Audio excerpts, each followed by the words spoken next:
Amada igreja, o tema é: a glória de Deus é manifestada na criação e na conservação de todas as coisas. O Salmo 104 diz: bendize, ó minha alma, ao Senhor. Senhor Deus meu, Tu és magnificente, estás vestido de glória e majestade. Ele cobre-se de luz como uma veste, estende-se os céus como uma cortina. Põe nas águas o vigamento das suas câmaras. Faz das nuvens o seu carro e anda sobre as asas do vento. O tema dessa música é Salmo 104.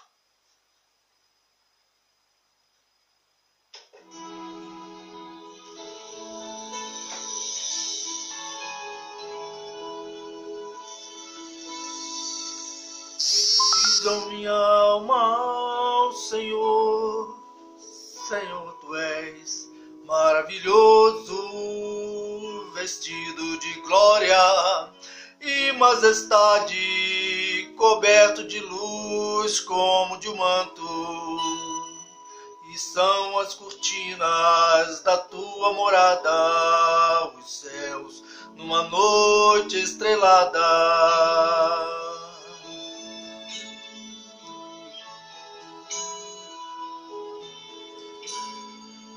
Diz, ó minha alma, ao Senhor, Senhor, Tu és maravilhoso, vestido de glória e majestade, coberto de luz como de um manto. E são as cortinas da Tua morada, nos céus, numa noite estrelada.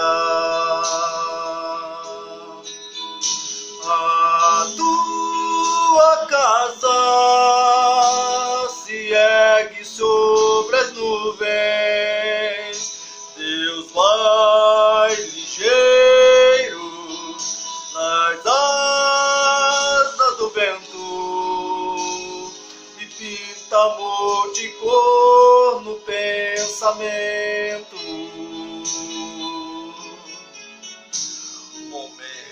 Tempo intento de adorar. Bendize, ó minha alma, bendize ao Senhor, e toda a minha vida proclame seu louvor. Bendize, ó minha alma, bendize ao Senhor, para sempre penhorada ao seu imenso amor. Bendize, ó minha alma, bendize ao Senhor, e toda a minha vida proclame seu louvor. Bendize, ó minha alma, bendize ao Senhor, para sempre penhorada ao seu imenso amor. Diz, ó minha alma, ao Senhor, Senhor, Tu és maravilhoso. Deus, nós entregamos, ó Pai, nossas vidas em Tuas mãos. E desde já, Senhor, Te agradeço pela noite de sono, por esse despertar na Tua presença. Te agradeço, ó Pai, por tudo quanto fizemos nessa semana que passou e por tudo quanto ainda iremos fazer no dia de hoje e pela semana que se inicia. Nós Te pedimos, ó Pai, que continue conosco, cuidando de nós, nos guardando, nos protegendo e nos livrando de todo o mal. Obrigada, Senhor, pelo Teu cuidado e pelo Teu amor por cada um de nós. No nome de Jesus que Te oro, hoje e para todo sempre. Amém. Quero convidar você a falar o tema do mês da família.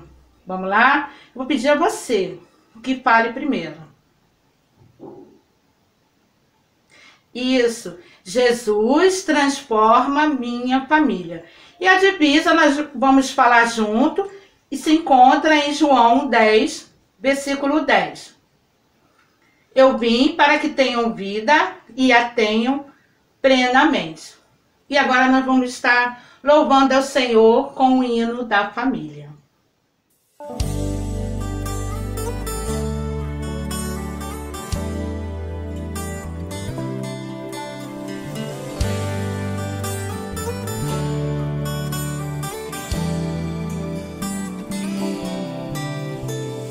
Pai nosso que estás no céu, santifica a minha casa. Estabelece o teu reino em nós, para que façamos tua vontade.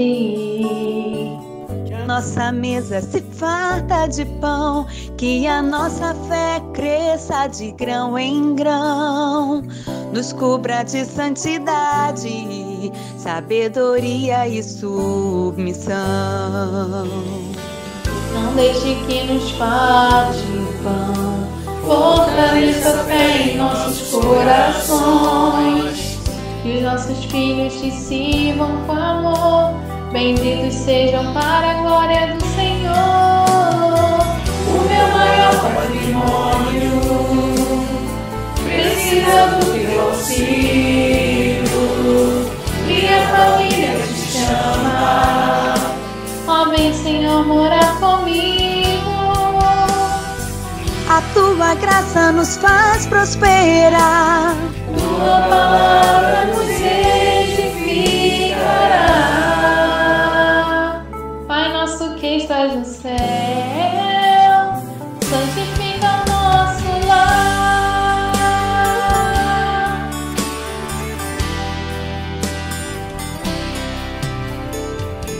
nossa mesa se farta de pão, que a nossa fé cresça de grão em grão.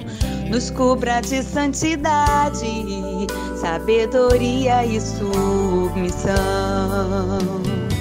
Não deixe que nos falte pão, fortaleça a fé em nossos corações. Que os nossos filhos te sirvam com amor, benditos sejam para a glória do Senhor. O meu maior patrimônio precisa do teu auxílio, minha família te chama. Ó, vem Senhor morar comigo. A tua graça nos faz prosperar, Tua palavra nos edificará. Pai nosso que estás no céu, abençoa o nosso lar. Eu e minha casa serviremos ao Senhor. Todos os dias te daremos o melhor do nosso louvor. Eu e minha casa serviremos ao Senhor. Fomos feitos para a glória do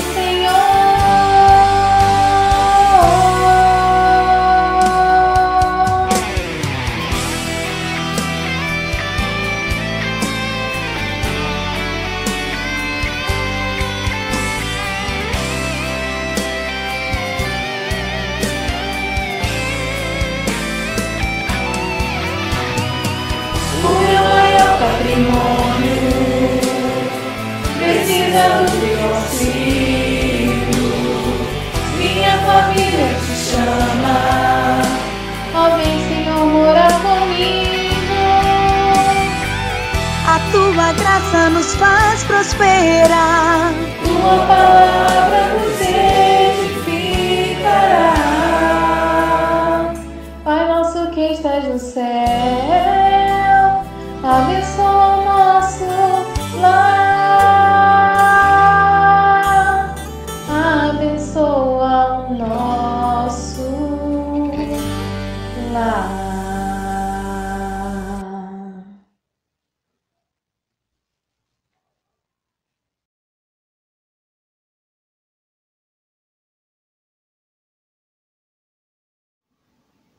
Convido você a abrir a sua Bíblia no livro de Mateus, capítulo 7. Estaremos lendo do versículo 24 ao versículo 29.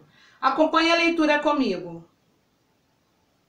Diz assim a palavra de Deus: todo aquele, pois, que escuta estas minhas palavras e as pratica, assemelhá-lo-ei ao homem prudente, que edificou a sua casa sobre a rocha. E desceu a chuva, e correram rios, e sopraram ventos, e combateram aquela casa, e não caiu, porque estava edificada sobre a rocha. E aquele que ouve essas minhas palavras e não as cumpre, compará-lo-ei ao homem insensato, que edificou a sua casa sobre a areia.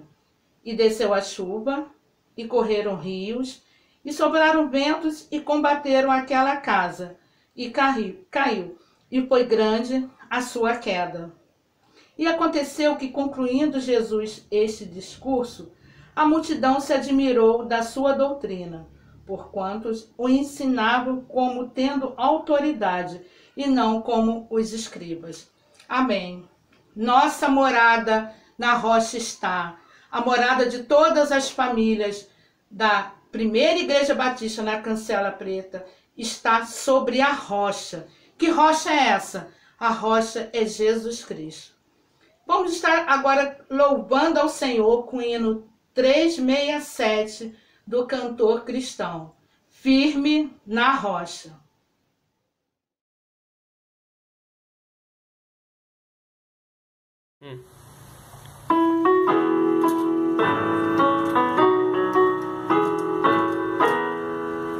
Que alicerce tendes pra construir uma casa firme pra resistir grande tempestade que há de chegar e a instável casa de derrubar.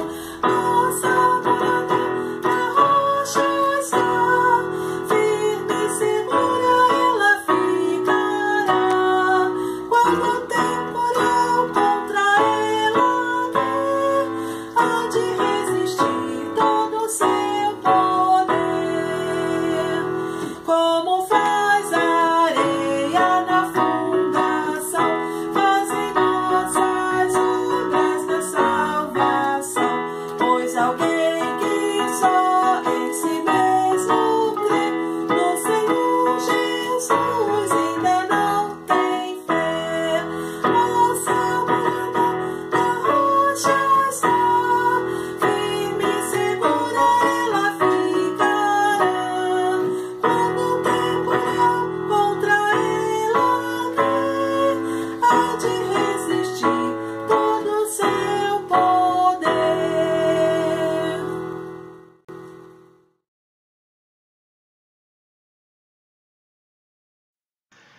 Nós estamos aqui para trazer para você que está nos ouvindo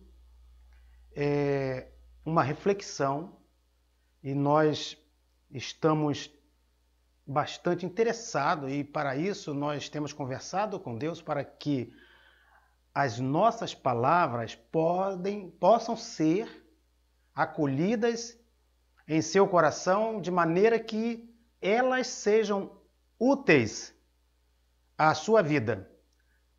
Pode não ser exatamente agora, pode não ser amanhã, mas pode ser em algum dia em que Deus te lembrará das palavras que eu peço ao Espírito Santo de Deus que conduza as nossas palavras. Que nossas palavras não sejam minhas, que elas sejam provenientes da sabedoria do nosso Deus soberano. Nós vamos falar daqui, gravando para você, porque nós estamos vivendo uma situação excepcional no mundo que impede que nós nos reunamos como assembleia em algum lugar, e por isso estamos aqui, porque a palavra de Deus ela não pode, em hipótese nenhuma, ser impedida de ser transmitida, não importa a forma. se é gravando, se é online ao vivo, se é conversando na rua, se é conversando no Uber, no táxi, no ônibus, no trem, no metrô, não importa. A palavra de Deus, ela precisa e deve ser transmitida. Nós somos todos um profeta. Profeta é aquele que leva uma palavra branda, uma palavra que Deus coloca na sua boca para você se dirigir a alguém e não se espante. Uma palavra branda pode salvar uma vida, ok? Por isso, então, nessa oportunidade, eu me dirijo a você para trazer essa reflexão, essa mensagem em que nós nos inspiramos na palavra de Deus, a Bíblia Sagrada, de maneira que por meio dela Deus possa nos falar. A mim, eu sou o primeiro ouvinte das palavras que eu transmitirei a você que me ouve, mas eu sou o primeiro ouvinte e também a todos vocês, a você que está nos ouvindo. E eu peço então, para que você possa ouvir, que o seu coração esteja aberto a novas ideias, esteja aberto a querer ouvir, assimilar aquilo que nós refletimos com base na Bíblia Sagrada. Deus é Espírito e, sendo Ele Espírito, Ele fala também em Espírito. E para você entender a voz de Deus para conduzir a sua vida, você precisa se revestir de um corpo, de um ouvido, de um coração, de uma mente espiritual. Às vezes, a gente se depara com uma leitura bíblica, às vezes a gente se depara com alguém que vem falar de Deus para nós e nós não entendemos ou não queremos entender porque naquele momento nós estamos materializados, nós estamos com o nosso aspecto físico e mental dissociado, separado da estrutura maior que Deus nos fez, que é o nosso ser espiritual, que nos assemelha no ato da criação com o Criador. Isso é que é bacana. Se nós fomos criados à imagem e semelhança de Deus, esta semelhança é espiritual, porque Deus não tem corpo material, Deus é espírito. Mas eu quero ressaltar de uma maneira muito significativa que Deus vive, Ele está presente através do Espírito Santo de uma maneira mais tangível, de uma maneira mais real do que todo mundo possa imaginar. Disso você não tenha dúvida. Aí onde você está agora, Deus está. Deus te observa. Não importa o que você esteja fazendo, se coisa certa, se coisa errada, se você está debaixo de um cobertor, se você está dentro de uma condução, se você está em cima de uma montanha, Deus te enxerga aonde você estiver. E da onde você estiver, não hesite em buscá-lo. Não importa a maneira como você está, a condição em que você está, Deus está pronto para nos ouvir onde quer que estejamos, e lá Ele estará nos ouvindo. Olha que maravilha! Ok? O tema que nós vamos refletir agora, que eu busquei analisar, refletir, e antes de vir aqui gravar para você, eu fiquei buscando em Deus para que a gente fale aquilo que Ele quer te falar, ok? Senhor Deus, muito obrigado por esse momento e eu te peço para que o Teu Santo Espírito possa ser a voz e eu apenas um instrumento e que o que for falado possa ser recebido no coração e nas mentes de quem está ouvindo esta mensagem. Em nome do Senhor, Deus Todo-Soberano, hoje e para sempre. Amém. O tema, vamos ao tema que nós vamos falar para você. O tema que nós vamos falar hoje é a intimidade com Deus no combate à depressão. Então eu quero refletir com você agora sobre a depressão. Qual o texto bíblico que nós podemos utilizar para nos inspirar na análise sobre a depressão? Eu encontrei um versículo maravilhoso, confortador, que é em Naum, capítulo 1, versículo 7, no Velho Testamento da Bíblia Sagrada. E lá ele diz assim: o Senhor é bom, um refúgio em tempos de angústia. Ele protege os que nele confiam. E eu vou repetir para você, porque até eu me apaixonei por esse texto bíblico. O Senhor é bom, um refúgio em tempos de angústia. Ele protege os que nele confiam. Parece que Naum, escrevendo isto muitos anos antes de Cristo, pensava numa época como hoje, que nós vivemos no mundo. Tempos de angústia, de todas as formas. Pessoas que ficam reclusas não podem sair de suas casas em função de uma pandemia. E isso gera angústia? Gera. E já tem pessoas sentindo os efeitos dessa reclusão. Então, tempos de angústia. Quem é o nosso refúgio? É o nosso Senhor Deus todo soberano. Sem Deus é impossível. Sem Deus é impossível. Ele é um refúgio. Você já esteve numa situação em que você, em um determinado trecho de uma estrada, cai uma tempestade, aquelas com fortes trovões, raios e água que você parece que o mundo está desabando sobre a terra? Já viveu esse momento? E aí você então começa a procurar um refúgio. Você começa a procurar um abrigo para poder fugir dessa tempestade. E se os raios são aqueles que nos dá medo, você busca algo que você não seja alcançado por esse raio. E aí os cientistas da meteorologia lhe dizem: não vá para nenhum lugar onde tem uma árvore, não fica debaixo de árvore, não fica em campos devastados, abertos. Procura um abrigo, procura um refúgio. Deus é esse refúgio. É isso que o texto bíblico está nos ensinando, está nos apresentando na época da angústia. Deus é o refúgio.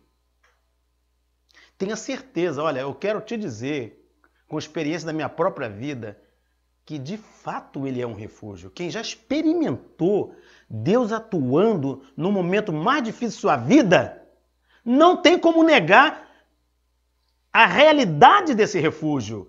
É porque a gente fala nas coisas de Deus e as pessoas a têm como se fosse algo que não tem condições de pegar, de palpar, como se fosse uma coisa abstrata. Deus não é abstrato. Deus é verdade na sua vida. E Deus atua, e Deus fala, e Deus te conduz. E às vezes alguma coisa muito ruim acontece com você e lá na frente essa coisa ruim se transforma na melhor coisa que poderia acontecer na tua vida. E aí você se lembra. E eu estou te dizendo, Deus sabe o que faz. Não esqueça disso. E então ele protege os que nele confiam. E aqui eu quero te chamar a atenção para um dado fantástico. Se eu perguntar a você, você crê em Deus? Você vai dizer, sim, eu creio em Deus. Mas isto não é a mesma coisa que confiar em Deus. Imagine você que uma criança está em um prédio bem alto E aí chega alguém forte, uma pessoa que tem condições físicas de segurar a criança ao pular. E a pessoa então, desce menina, desce, pode descer que eu te seguro aqui. E a criança não pula. A criança não pula.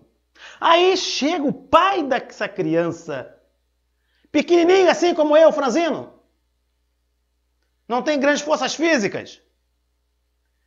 Que com certeza não tem condição física de segurar ela quando ela desce, porque pela lei da física, quando ela desce, o peso dela triplica. Se ela tem 30, 40 quilos, ela vai para 100, mais de 100 quilos. O peso ao descer, ao chegar embaixo. E esse pai fisicamente não tem condições de segurar essa criança. Mas o pai chega lá e fala, desce minha filha, papai está aqui, papai te segura, pode pular. A criança pula na mesma hora. Porque no pai ela confia. Não quer dizer que ela não acreditasse que aquele homem zarrão não tivesse força física para segurá-la. Mas ela não confia, porque ela pode imaginar, será que realmente ele vai me segurar? Chegando lá embaixo ele vai me sair e me deixar cair? Essa é a diferença de crer e confiar. E às vezes a gente sofre demais, porque a gente diz que crê. E chegamos até a dizer que confiamos. Mas na hora H, vem tudo aquilo que nós vamos te apresentar agora. Bom, apesar de tudo isso, eu quero te deixar bem claro de uma coisa. A depressão, ela é uma doença da área da psiquiatria, da medicina. Ela é uma doença. Não é porque uma pessoa ficou deprimida que isso necessariamente significa que ela ficou porque ela não tinha fé. Não. Uma coisa não tem nada a ver com a outra. A depressão é uma doença. E uma doença que atinge em grande escala no mundo todo. Nós fizemos alguns levantamentos para mostrar para vocês. Mais de 350 milhões de pessoas são afetadas por depressão. Mais de 350 milhões de pessoas no mundo são afetadas por depressão. E de onde eu tirei esses dados? Da Organização Mundial da Saúde, OMS. Ok? Nas Américas, o Brasil é o segundo país com mais prevalência de indivíduos deprimidos. Os especialistas, principalmente os psiquiatras, eles afirmam que o preconceito é um elemento dificultador do tratamento. A própria pessoa acometida da doença, ela tem dificuldade de buscar o tratamento. Esse preconceito, ele chega de diversas formas. É muito complicado. A Organização Mundial da Saúde, ela diz que em torno de 5,8% dos brasileiros, em torno de 12 milhões de pessoas, sofrem de depressão. É uma situação triste, é uma situação que deve ser tida com cuidado por todos nós, acerca de nossa saúde e acerca da saúde daquelas pessoas que nos cercam. Seja na sua família, seja em uma igreja, seja onde você conviver socialmente, e você sabe que no trabalho não é raro, não é incomum você ter um colega que não está legal. E aí você percebe que ele não está legal. Mas você não tem noção do que é de verdade. Ali pode estar o início de uma depressão. Então nós temos que estar atento, reconhecermos que é uma doença e que não é, na verdade, nenhuma relação com fé. A fé, ela pode vir ajudar, mas não necessariamente ser ela o que causou a doença. Entenda isso. É isso que eu quero que deixe claro. A pessoa não pegou depressão porque ela não tem fé. Ela pegou depressão porque a depressão é uma doença que pode acometer qualquer pessoa, ok? Então vamos seguindo para a gente compreender melhor, ver o que Deus nesse momento vai falar para mim, vai falar para você, de maneira que a gente possa estar sempre buscando em Deus respostas para tantos desafios que o mundo hoje enfrenta. Hoje não, o mundo sempre enfrentou muito desafio e esses desafios aumentam na proporção em que aumenta o seu afastamento de Deus. Vou repetir. Os nossos problemas, eles aumentam em proporção, na mesma proporção em que você se distancia de Deus. Isso é importante que a gente fale, ok? É importante que a gente fale. Muito bem.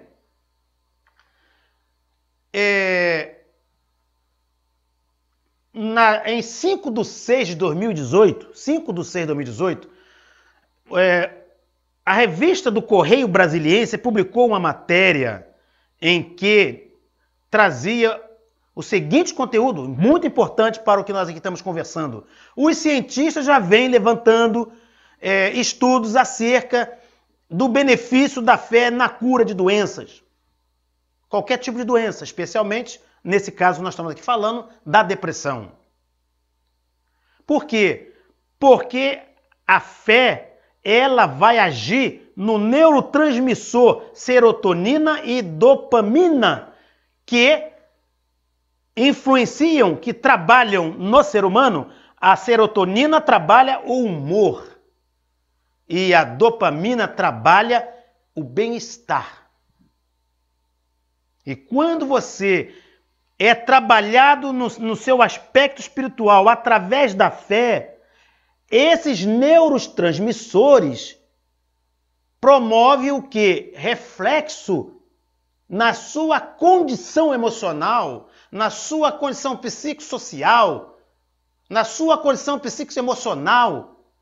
E aí amolda você e afasta você de alguns sentimentos que são inerentes ao estado depressivo, ok? Então isso é muito importante, a gente entender que ao mesmo tempo em que uma pessoa que fica deprimida, não podemos ter em mente que ela está sofrendo depressão porque ela abandonou a igreja, porque com certeza ela está longe de Deus, é porque ela não tinha fé que dizia ter. Isso não nos compete, isso é uma atribuição exclusiva de Deus. Deus é o juiz, Deus é o julgador, eu não sou nada. Eu tenho que meramente ser um servo nas mãos de Deus para ser utilizado como instrumento para auxiliar, para ajudar alguém que esteja no estado de depressão. Mas isso também não desfaz o que os próprios cientistas estão estudando, ok? A ponto de faculdades americanas de medicina separar uma disciplina para abordar esses assuntos. Pois já é tido como certo de que a religiosidade, a fé, ela pode ser um instrumento agregador para o combate das doenças. Ok? Então, é importante que a gente tenha isso bem em nossas mentes. O que pode desencadear a depressão? Vamos então pensar aqui rapidamente. A nossa mensagem ela não pode ser tão grande, a gente tem que enxugar bastante, mas eu não quero que você perca aí o sentido do que nós estamos querendo transmitir para você, do que Deus quer falar para você nesse momento, ok? Então vamos ficar atentos, vamos não perder a concentração. Olha, baixa autoestima, melhor dizendo, mudança de emprego ou situação de sobrevivência, perda de entes queridos, separações, traumas ou situações estressantes, consumo excessivo de drogas, histórico familiar, doenças como câncer, HIV, AVC, essas doenças mais complicadas. Então, essas são as causas, as maiores causas da depressão, ok? Eu falei o primeiro item que desencadeia a depressão, a baixa autoestima, não foi isso? A baixa autoestima. Aí nós temos que refletir o que é estima. O que é estima? Estima é o sentimento de carinho, afeição, afeto, admiração, respeito, apreço em relação a alguém, advindo do reconhecimento do valor moral dessa pessoa. Isso que é estima. Então você fala assim, eu estimo muito fulano. Você está dizendo o seguinte, eu tenho um sentimento de carinho por essa pessoa, eu tenho afeição por essa pessoa, eu tenho afeto por essa pessoa, eu admiro e respeito essa pessoa. Você está dizendo, eu tenho estima por essa pessoa. Agora, que nós já sabemos o que é estima, vamos então pensar. Pensa aí. Baixa autoestima. Autoestima é a sua própria estima. São os seus próprios sentimentos em relação a você. Que sentimentos? Sentimento de carinho, sentimento de afeição, sentimento de afeto, sentimento de respeito, sentimento de importância. Tudo sobre você mesmo. Ok? Tudo sobre você mesmo.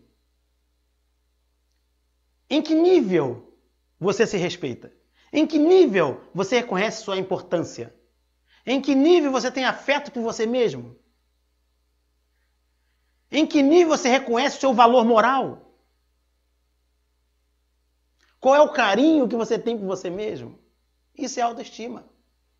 Ok? Quando você está com essa autoestima lá embaixo,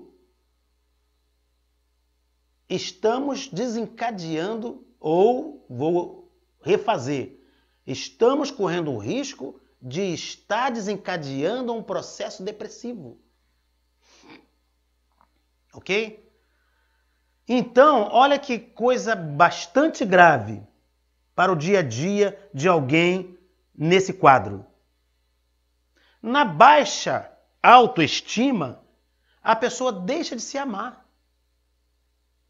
A pessoa deixa de reconhecer seus valores. Ela passa a se sentir um nada. Ela passa a achar que não tem importância para ninguém nesse mundo. E não é poucas as pessoas que estão passando por esse drama, não.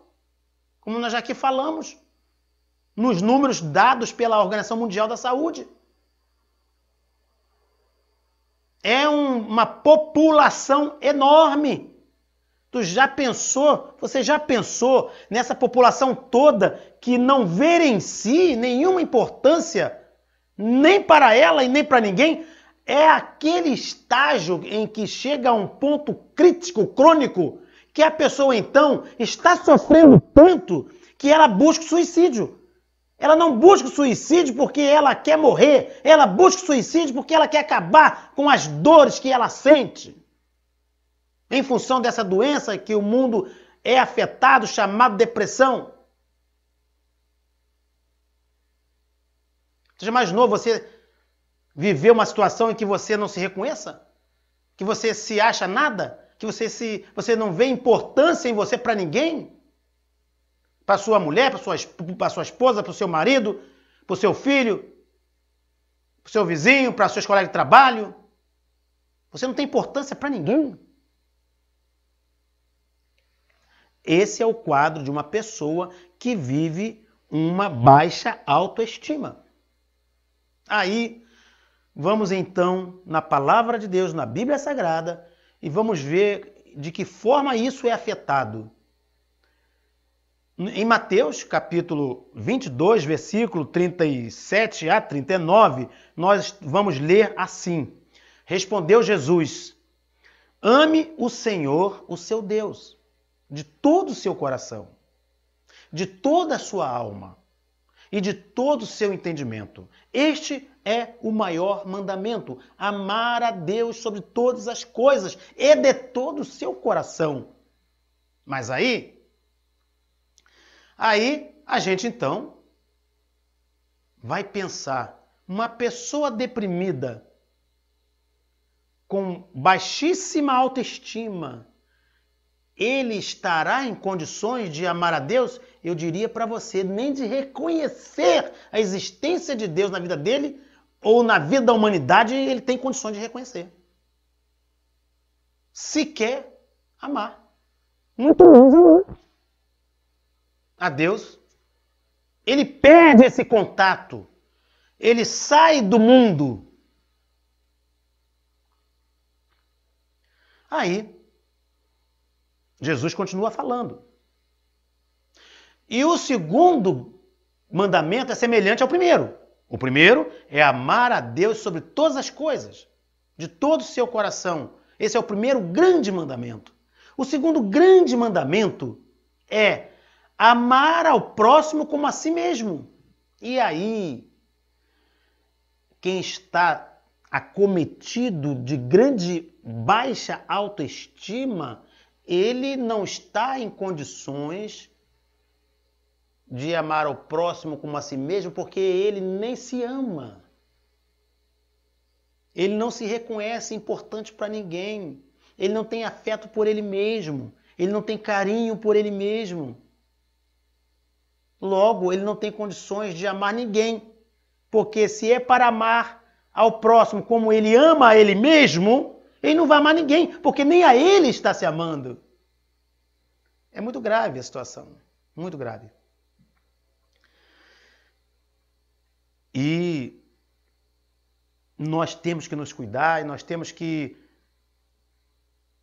se colocar de maneira humilde nas mãos de Deus, para que Deus use você como instrumento na vida de alguém que eventualmente possa estar passando por uma situação dessa. Mas não é fácil, você terá que se humilhar e pedir muito a Deus para que Deus coloque na sua mente como começar, por onde ir, o que falar, o que fazer. Porque é uma tarefa difícil. Só com o poder de Deus, só com a misericórdia do Senhor Jesus é que a gente consegue fazer muitos milagres diante de situações tão desafiadoras como é essa, ok? Então, vocês verificaram que uma pessoa deprimida, com altíssima baixa autoestima, ele não vai se enxergar, não vai enxergar Deus e não vai enxergar o próximo, ok? Isso acho que a gente conseguiu aqui fechar esse raciocínio e eu estou aqui pedindo a Deus para que a gente entenda esse cenário, entenda esse problema que acomete a humanidade. E nós podemos ser vítima disso. Não esqueça desse fator. Vamos continuar a nossa reflexão. Como é que tudo começa? Ok, você está vivendo, está indo para lá, indo para cá, trabalhando, está vivendo a sua vida normal. E como é que tudo começa? Como é que uma pessoa começa a ter depressão? Um dos pontos iniciais é o estresse. Esse estresse, ele vai, não sendo trabalhado, ele vai adquirindo proporções, adquirindo níveis tão elevados que ele vai gerar ansiedade, ok? A ansiedade, ela está relacionada a vários sentimentos. Ela traz vários sentimentos com ela. Como, por exemplo, vou citar alguns. São bem mais. Eu destaquei alguns mais importantes. Preocupação excessiva. Você é preocupado demais com as coisas. Você fica preocupado com o que vai acontecer lá, daqui a pouco, amanhã, ano que vem. E você se preocupa tanto que você não vive o agora. Você não vive esse momento que você está aí agora. E às vezes você está nesse agora de uma maneira, numa zona confortável. Mas a sua preocupação é tão excessiva que você não enxerga o conforto que eu e você possa estar vivendo e fica especulando o que vai ser amanhã. Isso é uma preocupação excessiva. Não é você desconsiderar seus compromissos futuros. Eu estou falando de preocupação excessiva. Medo. Medo é terrível. O medo faz você ver coisa que não existe. O medo faz você ver objetos. O medo faz você ver pessoas. O medo faz você ver situações absolutamente inexistentes. Aflição e angústia. Isso é um processo, tá? Isso é um processo. Você começa com estresse. O estresse cresce. Ele não foi trabalhado. Ele não foi contido. Aí ele vai crescendo, vai evoluindo. Aí ele chega num estágio de ansiedade. A ansiedade traz a preocupação excessiva, o medo. Aí o medo vai gerar o quê? Aflição e angústia. Aí quando você estiver aflito, angustiado, você vai ter sensação de perigo. E quando você então entra numa zona de sensação de perigo, recai sobre você um mundo de incertezas. Um mundo de incertezas. É uma situação bastante preocupante. Agora vem os sintomas. Tudo aquilo que nós falamos antes, aqueles sentimentos todinhos, vai começar a gerar dentro de você sintomas. Quais são os sintomas? Alguns deles que eu também separei. Inúmeros outros podem acometer cada pessoa de acordo com cada organismo, com cada mente. Mas os mais corriqueiros, os que mais acontecem em regra, numa proporção de pessoas acometidas de depressão é tristeza, muita tristeza, sem nenhuma causa aparente. Tristeza sem motivo. Desânimo, muito desânimo, você não tem ânimo para nada. Você quer ficar com a sua cabeça enterrada dentro de uma cama, dentro de um quarto trancado. Pensamentos negativos, nada que falarem para você, você enxerga e entende e vê de maneira positiva. Perda por interesse de coisas que você tanto gostava. Hoje você não vê mais prazer naquilo. E um sentimento, olha, que eu vou te falar agora. Culpa. Culpa. Nós já sabemos, que falamos lá atrás, que traumas é um dos fatores que pode desencadear a depressão. E o sintoma agora de culpa pode estar atrelado a um trauma que você se sente culpado por ele. Ou um trauma na sua própria vida, ou um trauma na vida de alguém. E que você avocou para si a responsabilidade e a culpa por aquele fenômeno, por aquele fato. Então a culpa é uma coisa triste e a culpa, ela está, na medida em que ela permanece em você, é sinal de que a ideia do perdão está fragilizada. Porque a culpa é a negação do perdão. Você não se sente perdoado ou você não consegue perdoar. E aí a culpa é o efeito da falta do exercício do ato de perdoar. E o último sintoma que eu separei para a nossa reflexão agora é a inutilidade. A pessoa se sente inútil para tudo e para todos.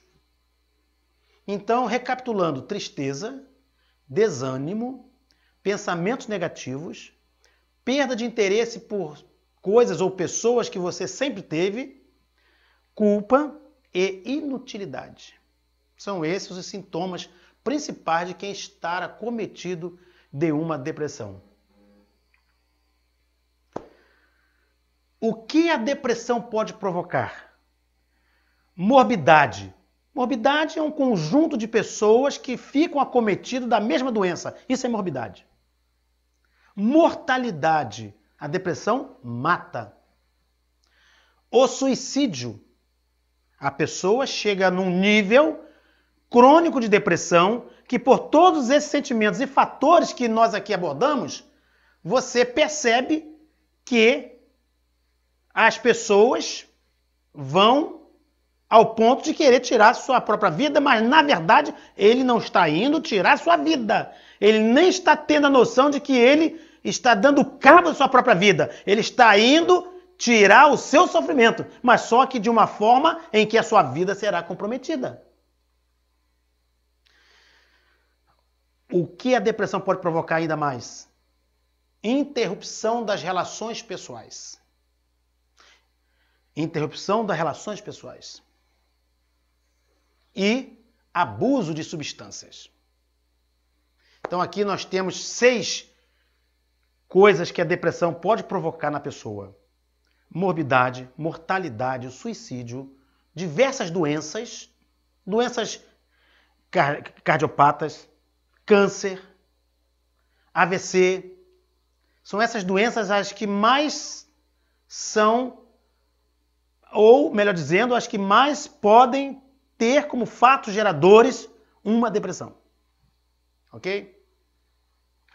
Então, pessoal, você que está aí nos ouvindo, você vê que a gente precisa adquirir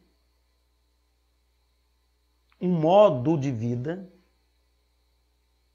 mais perto de Deus. Eu só vejo essa saída e nós vamos então começar a trazer para você como enfrentar essa situação patológica com a ajuda de Deus através de um relacionamento íntimo com Deus, tá? Nós queremos falar sobre isso. Nós estamos aqui trazendo o que é, mas queremos também trazer para você como é que você vai enfrentar um quadro desse na sua vida ou na vida de uma pessoa próxima a você. Ou às vezes, dentro do seu trabalho, dentro da sua igreja. Nós estamos vivendo épocas de muito individualismo. As pessoas não estão olhando para quem está à sua volta. As pessoas estão vivendo somente para si, que o torna incapaz de enxergar alguém que está a alguns passos de você à beira de um suicídio. Nós estamos no mundo vivendo um forte progresso do individualismo. Isto não agrada o coração de Deus. Isso, repito, não agrada o coração de Deus. Porque o segundo grande mandamento é amar o próximo. E se assim você não procede, você é um individualista. Porque você só pensa em você. Deus não se agrada disso. E quem vai sofrer com esse comportamento não é Deus, é você. É você. As consequências recairão sobre você. Deus é Deus em qualquer circunstância, ele sempre vai ser Deus. E ele é soberano. Ele está no controle do mundo, sempre esteve, sempre estará. Nós aqui precisamos dele. Nós precisamos nos humilhar diante dele Dizer para ele que nós não somos nada, mas que com ele nós poderemos enfrentar grandes desafios. Isso é verdade também. Isso é uma grande verdade. Deus nos dá condições que você nem imagina. E você, quando vê, você não sabe nem explicar como você conseguiu um determinado feito na sua vida. É porque Deus estava com você. Muito bem. Quais os sinais e sintomas, né, para identificar que uma pessoa está no início de um processo depressivo? Quais são os sinais? Fica atento. Fica atento com o interesse de ajudar as pessoas. Não é para sair tititi com ninguém, é para ajudar. Não é para sair julgando. Fulano tá assim, tá vendo? É pecado. Vem logo uma série de pessoas. Fulano deve estar vivendo um pecado enorme. Você não foi colocado para julgar ninguém. Sintomas mais graves: declínio na higiene, mudança no peso. Outros sintomas: retardo psicomotor. As pessoas ficam com dificuldade de se locomover. Perda de expressão emocional, apatia, total apatia. Não ri, não chora, não fica triste, não fica alegre. Ele não tem reação emocional nenhuma. Se alguém disser que ganhou um grande prêmio, e se alguém disser que alguém morreu debaixo de um caminhão, para essa pessoa, ela não tem reação nenhuma. E também pode ter agitação psicomotora. Então são esses sintomas. O mais grave é a pessoa se relaxa. A pessoa, ela não busca nem sequer higiene no seu próprio corpo. Ela fica largada mesmo. Tá? E aí ela vai definhando, perdendo peso. Então esses são o que a maioria das pessoas apresentam ou demonstram quando estão num processo depressivo. Então, vamos aqui recapitular. A depressão começa sorrateiramente, de forma que às vezes a gente não consegue nem identificar que fulano ou ciclano está vivendo esse momento. E ele segue esse processo: estresse, nervosismo, frustração, ansiedade, preocupação excessiva, medo, aflição, angústia e sensação de perigo e incerteza. Como evitar, como ajudar alguém antes que seja tarde? Como? Vamos buscar em Deus informações, orientações, instrumentalização para que a gente possa ser alguém que venha com uma palavra branda e consegue, aos poucos, trazendo uma pessoa acometida desse mal até ela se encontrar consigo mesma e até ela se encontrar com Deus. É um processo difícil que tem que se pedir muita misericórdia do Senhor Jesus, tem que pedir muita sabedoria, muita orientação de como fazer, mas é possível fazer. Ok? Eu separei para você, que está aí me ouvindo, 4 passos para combater a depressão. Então vamos rapidamente a esses 4 passos.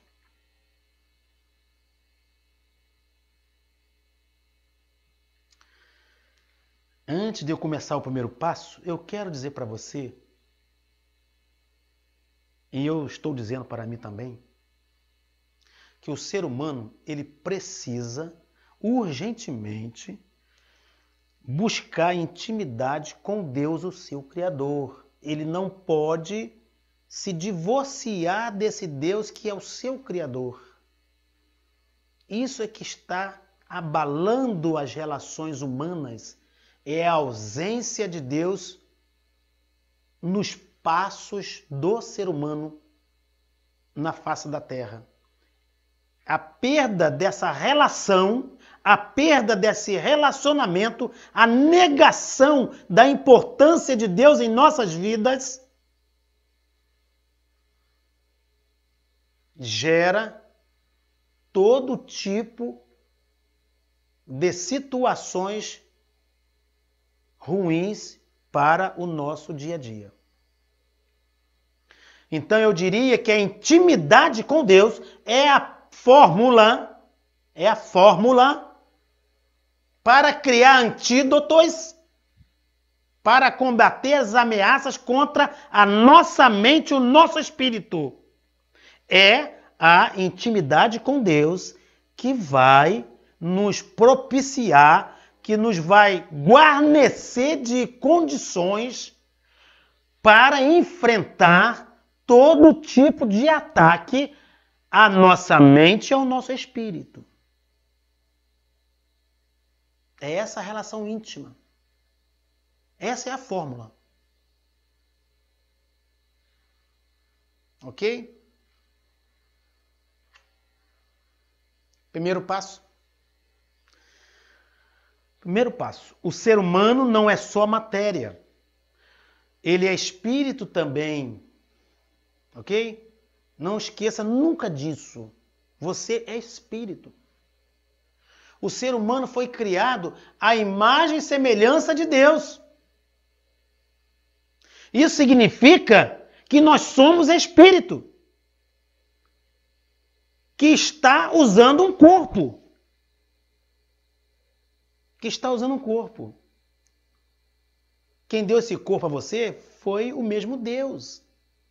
Mas ele, Deus, ele não é corpo, ele é espírito. Por isso que nós fomos criados à imagem e semelhança dele.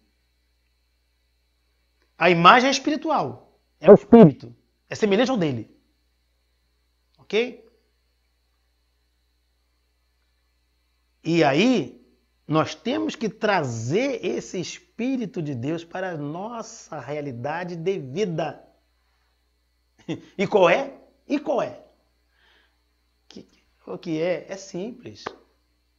É você abrir o seu coração e colocar nele o carinho pelas pessoas.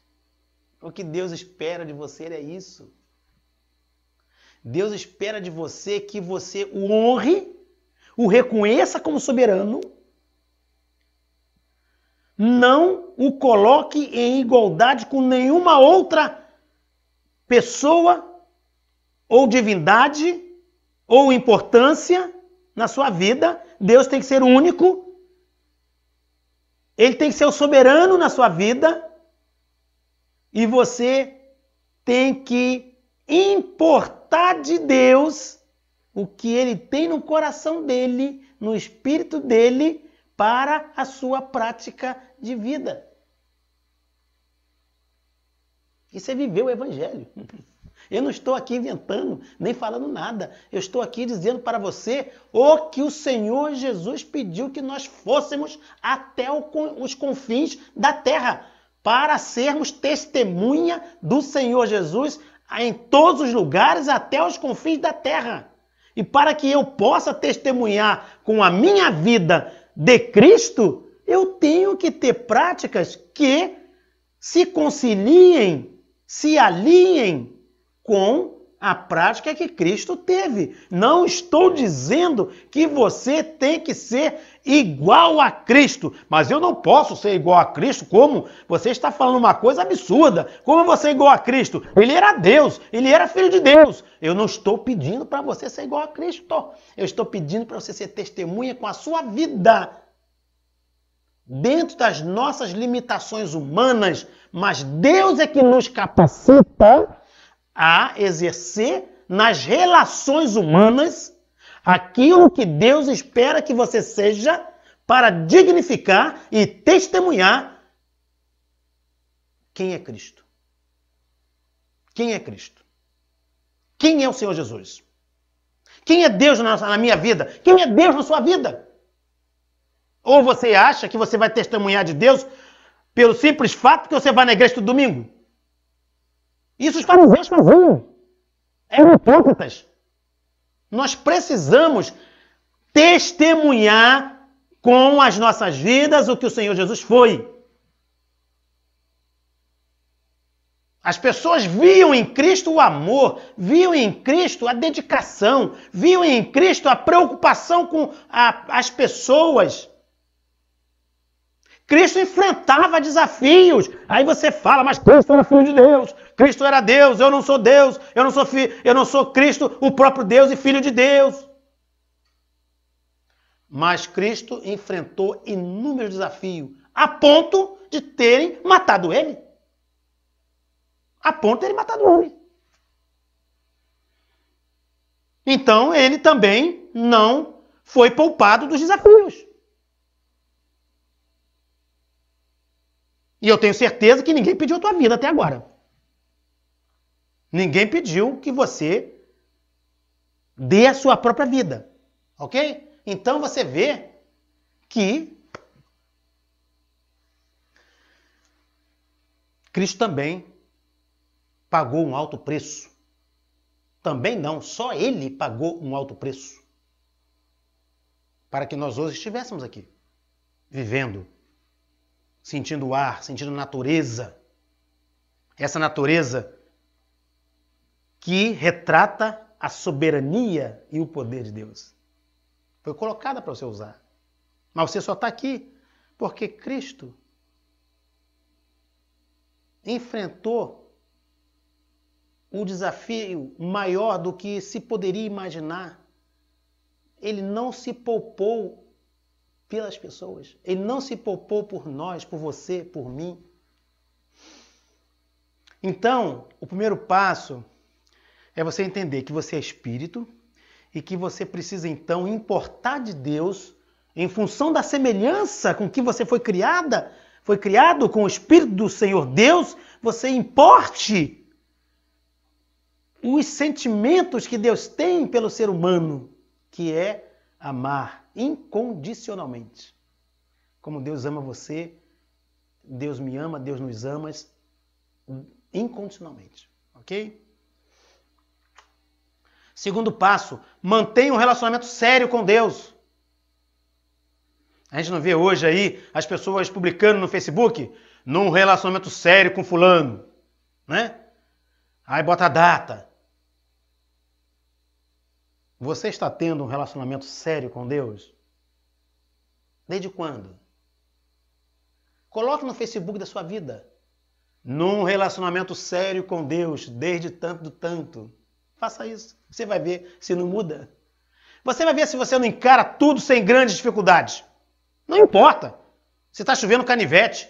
Você, quando está dotado desse relacionamento sério com Deus, os grandes problemas continuam sendo grandes. Mas nós passamos a enxergar esses mesmos problemas numa dimensão muito menor. Essa é a diferença. Não é que os problemas vão exatamente sumir. Os problemas vão continuar na vida. Vão continuar. Mas qual é a diferença? É que você vai enxergar esses problemas de uma maneira em que você fala assim, isso aí eu consigo resolver. Isso aí eu consigo resolver. Porque você fica diferente. Você fica diferente. Você não é mais a mesma pessoa. Você é dotado, você é invadido por uma coragem e por uma clareza muito grande das coisas da vida. Tá? É muito bacana, muito bom, muito bom. Olha, eu vou dizer uma coisa para você agora. Eu vou lhe dizer o seguinte, se eu te perguntar, você ama Deus? Aí você diz, eu amo Deus. E eu vou lhe dizer, não basta. Mas não basta? Não. Nós precisamos nos apaixonar por Deus. É muito mais que amar. Nós precisamos nos apaixonar por Deus. Não abrir mão dele em hipótese nenhuma, em circunstância nenhuma. É um relacionamento sério, apaixonado. Ok? Aí você fala, mas como isso é possível? Sabe como? Pense e fale com Deus o dia todo. Você sabe aquela pessoa que está amando e ela não esquece a pessoa amada o dia todo? Tu já viveu essa experiência? É boa, né? Você está amando. E aí você está trabalhando, a pessoa vem na sua mente. Você está andando, você está pensando na pessoa. Tudo que você faz e tudo que você vê a pessoa. Aí você vai num shopping, você vê uma coisa linda e você fala assim, vou ver se eu consigo comprar. Não, hoje eu não posso, mas vou fazer um esforço, eu vou comprar isso para ela ou para ele. Porque você está amando. Você pensa nessa pessoa o dia todo, o tempo todo, a hora toda. O amor é lindo e é de fato lindo. Tu já imaginou? Esse mesmo amor, essa mesma paixão para com o seu Criador, para com esse Deus soberano, para com esse Deus maravilhoso que te ama incondicionalmente. Já pensou? Mas eu quero te afirmar que isso que eu estou falando aqui não é teoria, não é retórica, não é a coisa abstrata. Isso é real. É só você dar chance a você mesmo de experimentar. É só você dar chance a uma nova ideia. A ideia de paixão por Deus. Ok? Terceiro passo. Nunca se sinta um super-herói. Nunca. Viver uma religiosidade sem ser uma testemunha de Cristo é um risco, porque vai lhe induzir você a achar que crê em Deus, que ama a Deus, que ama o próximo. Tudo porque você é um religioso. Não basta. E nem deve ser religioso, hein? Eu ouso a dizer a você, não seja um religioso. Seja uma testemunha de Cristo na terra. Não seja um religioso, porque Cristo não era religioso. E foi por essa razão dele não ser religioso, uma das razões é que ele levou ele ao Gólgota, à cruz do Calvário. Porque ele não fazia o papel que os religiosos queriam. O compromisso dele era com o Pai. O compromisso dele era com as pessoas, com o amor às pessoas. Não era com amor por instituição nenhuma. A instituição sagrada para o Senhor Deus, para o nosso Senhor e Salvador Jesus Cristo, são as pessoas. As instituições sagradas são as pessoas, o ser humano. Então, não se sinta todo-poderoso. Não se sinta o super santo. Não se sinta aquele que nunca peca. Não se sinta aquele certinho. Não se sinta. Você vai cair no galho. E é eu que estou falando isso? Não. 1 Coríntios, primeira carta do apóstolo Paulo aos Coríntios, capítulo 10, versículo 12. Aquele, pois, que cuida estar em pé, olhe, não caia, hein? Ok? Não caia. Mateus capítulo 26, versículo 41. Vigiai e orai, para que não entreis em tentação. Na verdade, o Espírito está pronto. Viu? Falei para você do Espírito? Ele está pronto.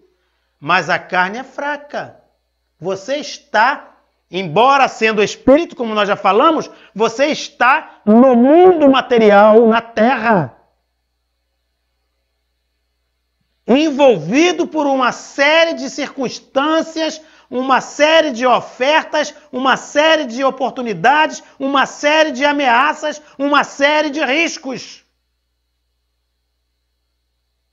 Então, vigiai e orai, para que você não caia. O que o apóstolo Paulo fala. Então não se sinta o Todo-Poderoso, o Todo-Santo, o Perfeito, aquele que é um exemplo dentro da igreja, aquele que é um exemplo, sabe essas pessoas, exemplo de tudo? Cuidado, seja humilde. Ame as pessoas e ame ao Senhor Jesus, se apaixone por Deus e se coloque humildemente no altar. Senhor, faça de mim um vaso novo nas suas mãos. Eu quero ser como uma criança, como Cristo falou, deixai vir a mim as crianças. Como é bom ser criança. Vamos ter a ingenuidade das crianças. Quarto passo. Busque uma vida de comunhão em todos os lugares que frequentar, que você frequenta, todos os lugares. Pratique o companheirismo. Não seja aquela pessoa que por onde você passa, você desagrega. Seja aquela pessoa que agrega. Seja aquela pessoa admirada por todos. Não por hipocrisia, mas por uma forma natural de ser. Pratique a solidariedade onde você convive. Quando achar que não está bem, não fique calado. Fale para aqueles que você vê ao longo de sua vida praticando solidariedade, sendo agregador, pregando a unidade, procurando a conciliação. Sempre com palavras brandas. Palavras brandas não é falar miando. Não. Você pode falar com entonação forte. Eu, naturalmente, tenho voz forte. Mas palavra branda não é falar baixinho. Palavra branda é palavra que não ofende. Palavra branda é palavra em que você vem com o espírito de auxílio, de ajuda e de perdão e não de censura e não de julgamento. Isso aqui é palavra branda. E aí, em Eclesiastes, no livro de Eclesiastes, no capítulo 4, versículo 10, nós vamos encontrar valiosa informação vinda de Deus para você. Porque se um cair, o outro levanta o seu companheiro. Mas ai do que estiver só. Caindo, não haverá outro que o levante. Entendeu? Entendeu a mensagem maravilhosa que o Senhor Deus traz para você nesse momento?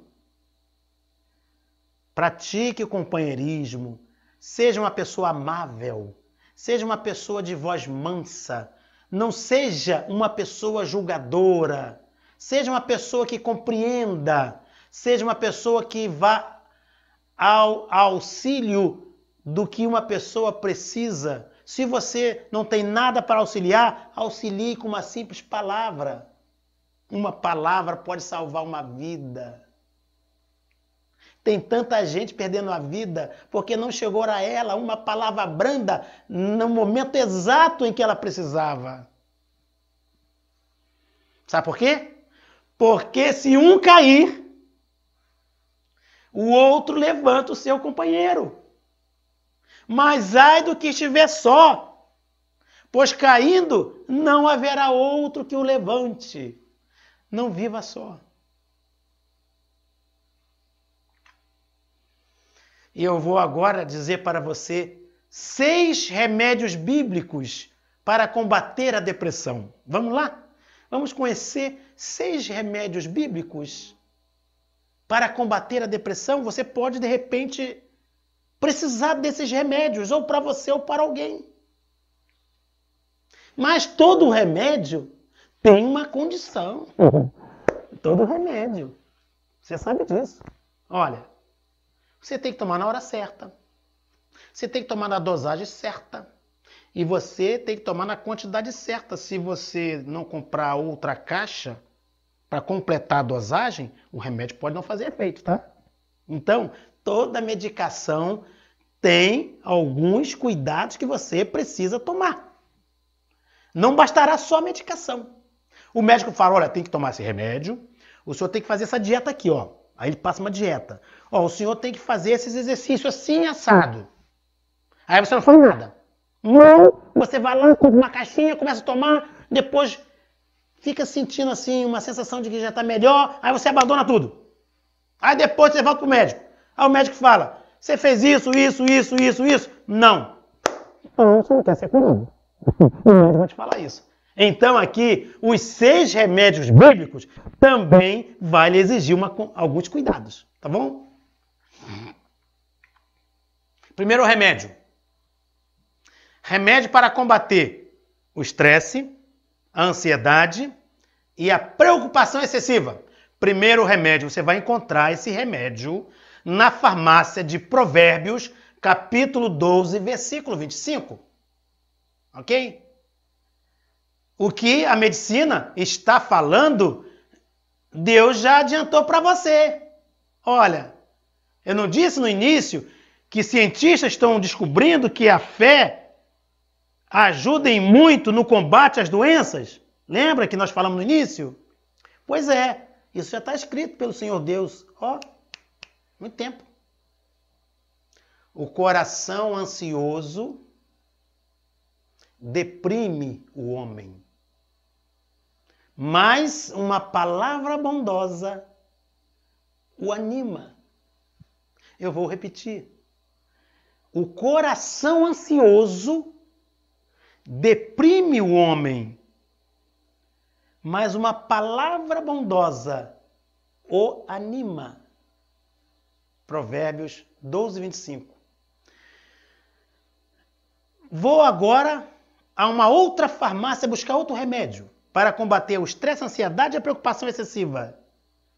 Filipenses capítulo 4, versículos 6 e 7 diz assim: não andeis ansiosos por coisa alguma, mas em tudo pela oração e súplica, e com ação de graças, apresentem seus pedidos a Deus.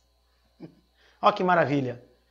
Não andeis ansiosos por coisa alguma, mas em tudo pela oração e súplica, e com ação de graça, apresente seu pedido a Deus. E a paz de Deus, que excede todo entendimento, guardará o seu coração e a mente em Cristo Jesus. Coisa melhor, remédio melhor do que esse é impossível te oferecer. E na farmácia de primeiro livro de Pedro, capítulo 5, versículo 7, eu encontro: lance sobre ele toda a sua ansiedade. Não guarde com você. Você está ansioso? Não guarde com você. Lance sobre Deus, porque Ele tem cuidado de você. Ok? Segundo remédio, para combater o medo, a aflição, a angústia, a sensação de perigo e a incerteza. O próprio Senhor irá à sua frente e estará com você. Ele nunca o deixará, nunca o abandonará. Não tenha medo, não desanime.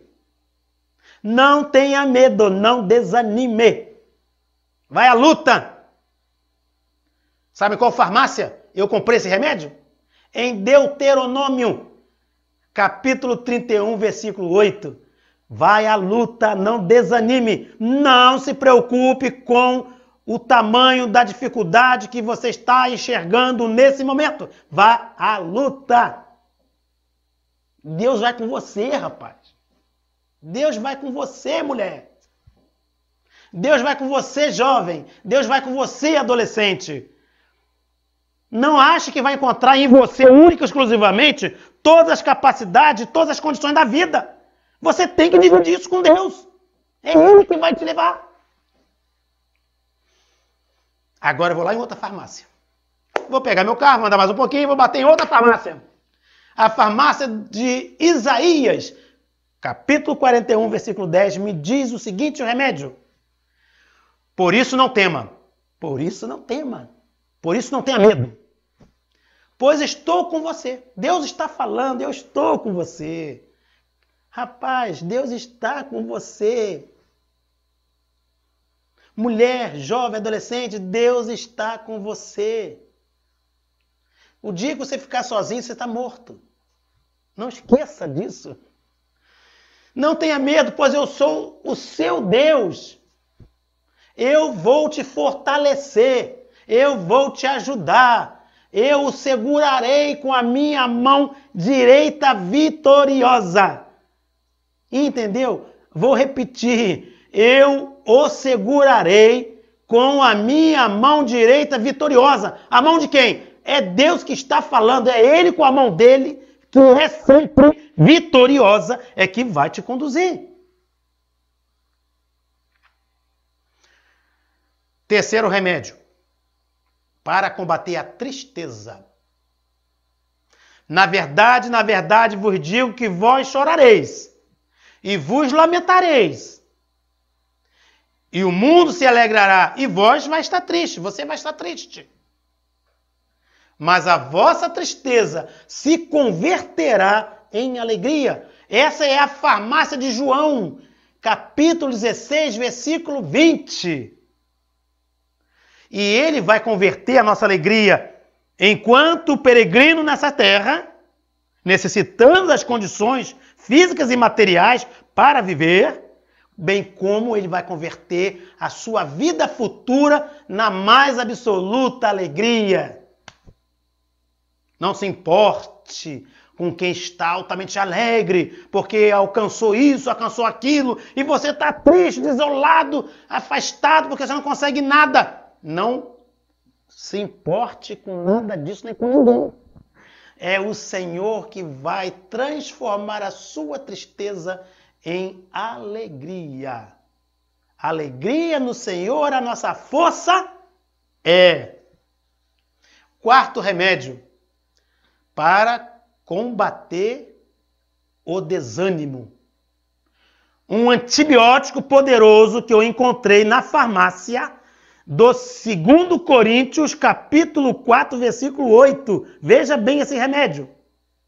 Em tudo somos atribulados. Em tudo. Quase tudo nessa vida. Hoje, então, o mundo está atribulado em todos os cantos da face da terra. Mas não angustiado. Tá? Não fica angustiado por causa da tribulação, não. Você fica perplexo? Fica. Ah, mas como é que pode isso? Como é que pode aquilo? Isso é perplexidade. Mas não desanimados. Não desanimados. Olha que coisa maravilhosa, gente. Você vai ficar atribulado. Isso faz parte da afirmação categórica de Cristo que nós teríamos aflições. Entendeu? Isso faz parte da autenticidade de Cristo, que não mentia, que não iludia, e que era transparente, e que era autêntico, e falava para nós, vocês vão ter muita aflição. Sim, vamos ter, já sabemos. Então vai ser atribulado. Tá bom? O farmacêutico lá de 2 Coríntios 4,8 disse-nos que nós vamos ficar atribulados. Mas essa tribulação não vai se converter em angústia. E aí você, com toda essa situação, tu está perplexo. Tu está perplexo. Como é que tudo isso pode acontecer com o ser humano? Como é que um ser humano pode fazer isso, pode fazer aquilo? Mas você não vai ficar desanimado, ok? A intimidade com Deus nos dá força para continuar. É Ele, é essa intimidade. Quinto remédio, para combater a culpa. Você carrega uma culpa. Você não consegue se desvencilhar desse sentimento de culpa. Você precisa extirpar extirpar essa culpa de você, do seu ser, do seu sentimento, do seu coração, da sua alma. Nós precisamos tirar sentimentos de culpas. Nós não podemos viver sentindo culpa. A culpa é um artifício ardiloso das trevas, do mal, que quer fazer e que quer infectar, contaminar a sua mente de que você é culpado a vida toda. Nós temos que extirpar isso. E aí, eu fui na farmácia de Daniel, capítulo 9, versículo 9. Lá ele me deu o seguinte remédio. Ao Senhor, nosso Deus, pertence a misericórdia e o perdão. Pois nos rebelamos contra ele, mas ele é misericordioso e perdoador. Só quem tem a competência para te julgar, para me julgar, é Deus. E ele é misericordioso e perdoador. Porque ai de nós se dependêssemos do ser humano para alcançar misericórdia e perdão. É nele que nós temos que buscar. Vá lá, busque esse remédio. O que você está esperando? Está com culpa de alguma coisa? Vai buscar esse remédio. Eu vou te dar aqui o endereço da farmácia. Daniel, capítulo 9, versículo 9. Ao Senhor nosso Deus pertencem a misericórdia e o perdão. Não importa o que você tenha feito. Não importa o que você tenha feito. Não importa onde você está. Não importa quem você é. Não importa em que condições você está. Nada importa. O fato é simples e puro. Deus é misericordioso e perdoador. Ele só quer uma coisa. Que você vá à farmácia e compre o remédio. Pronto. Ah, vou dizer mais uma coisa para vocês que até agora eu não disse. Eu fui em várias farmácias, mas sabe de um segredo? Não paguei por nenhum remédio. Não paguei por nenhum remédio. Todos eles, o farmacêutico me deu de graça. Eu até achei que eu estava abafando, porque todas as farmácias, ninguém me cobrou esse remédio. Olha que maravilha. Pode ir lá, você também. Tu vai receber de graça todos esses remédios. Sexto remédio para combater a doença da inutilidade. Aquele sentimento que o deprimido tem, que a pessoa que está com depressão tem. Ele se sente inútil, ele não se sente nada, ele não sente importância para ninguém, para nada, nem para ele, nem para Deus. Ele está isolado, ele não existe. Essa é a pessoa que está com depressão. E aí, você tem que buscar um remédio que é um remédio em uma das farmácias mais antigas do mundo. Mas tenha certeza que também não vão te cobrar nada. Gênesis capítulo 1, versículo 27. Lá na farmácia de Gênesis, você vai encontrar um poderoso remédio. Ele diz assim: e criou Deus o homem à sua imagem. E a imagem de Deus o criou. Homem e mulher os criou. Lembre-se de uma coisa. Esse versículo está querendo dizer o seguinte, ele está de fato dizendo que você reflete um pouco da glória de Deus. Olha a importância que você tem. Você tem noção disso? Da importância que você tem? Você reflete um pouco da glória de Deus. É isso? A natureza, ela reflete o poder de Deus. Você reflete um pouco dessa glória de Deus, porque Ele criou você à imagem dEle. Então você tem essa glória semelhante a que Deus tem. Se Ele te criou semelhante a Ele, e Ele é glorioso, você tem um pouco dessa glória. Ele criou você de maneira única e especial. E não há nada que vai mudar esse fato. Podem dizer o que quiserem dizer, podem fazer o que quiserem fazer no mundo, em qualquer parte do mundo. Esse fato é um fato e está consumado. Que você é uma criatura única e especial. Você tem valor, não é porque disseram para você. Você tem valor simplesmente por um outro fato inegável. Porque Deus lhe deu valor. Deus lhe deu valor. Não esqueça disso. Meus queridos ouvintes, você que pertence a uma igreja evangélica, você que não pertence a igreja evangélica nenhuma, você que também não vai à sua igreja católica, você, não importa quem você seja. E para você que é evangélico, e que está todo dia, ou todo domingo, ou toda quarta, ou toda quinta na igreja. Tenhamos nessas palavras uma verdade absoluta de que nós somos servos. Nós não podemos exigir de Deus nada, mas Ele é o símbolo, Ele é o próprio amor. O amor é Deus. Deus é o próprio amor. Ele é misericórdia. Cristo viveu em função de mim e de você. Reconheça humildemente a nossa submissão ao Deus Todo-Poderoso. Faça uso desses remédios e, sobretudo, para concluir, você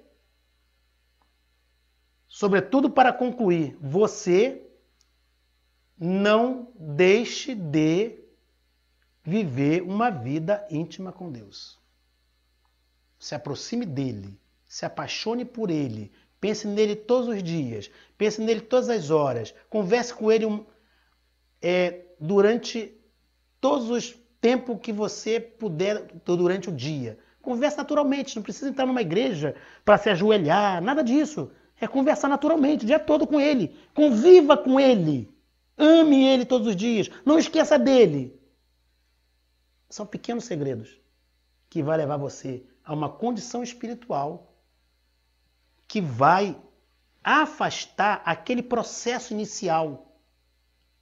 A ansiedade não vai chegar porque você está convivendo, mas precisa conviver. Precisa ter um processo de santificação, de separação, viver com Deus sempre, falar com Deus sempre, amar Deus sempre, amar o próximo, trazer e importar de Deus a misericórdia dele para o seu coração e deixar refletir esse amor, essa misericórdia pelas pessoas, porque amar as pessoas é o segundo maior mandamento. É isso. Que Deus nos abençoe e que Deus possa fazer na sua vida milagres, como já fez várias vezes na minha. Eu desejo que Deus faça milagres na sua vida. Eu sei que Deus é real, mais real do que se imagina, porque Ele já fez em minha vida muitos milagres. E eu desejo o mesmo para você. Que Deus nos abençoe.